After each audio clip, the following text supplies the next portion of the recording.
President Donald Trump has granted pardons to three co-founders of the BitMEX global cryptocurrency exchange, as well as Gregory Dwyer, a former senior executive at the company, according to CNBC.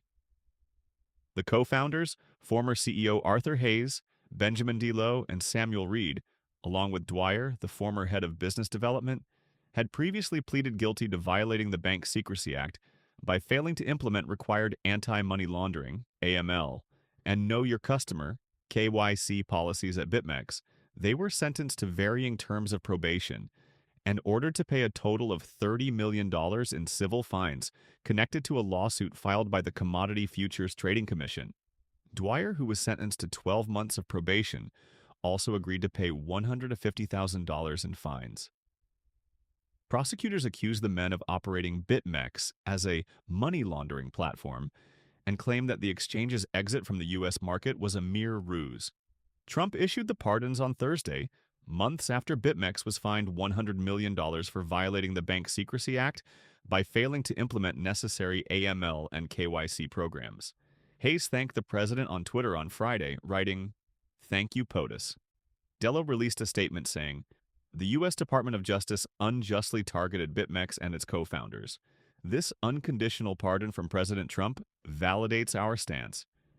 We should never have faced charges under this outdated law."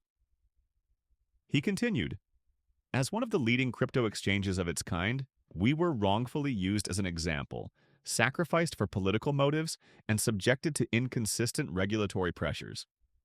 I'm incredibly grateful to the president for granting this pardon to me and my co-founders." BitMEX, founded in 2014 by Hayes, DeLoe, and Reed, faced accusations that its leadership knowingly allowed U.S. customers to access the platform despite the company's obligation to enforce U.S. financial regulations. Prosecutors stated that the exchange's claimed withdrawal from the U.S. market was ineffective and poorly enforced. DeLoe had been sentenced to 30 months of probation.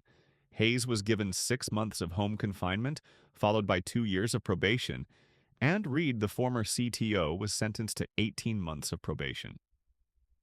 In a separate matter, former Nikola CEO Trevor Milton also received a pardon from Trump on Thursday, reversing his conviction for securities fraud. Milton, who had been sentenced to 4 years in prison but remained free while appealing the conviction, was granted clemency.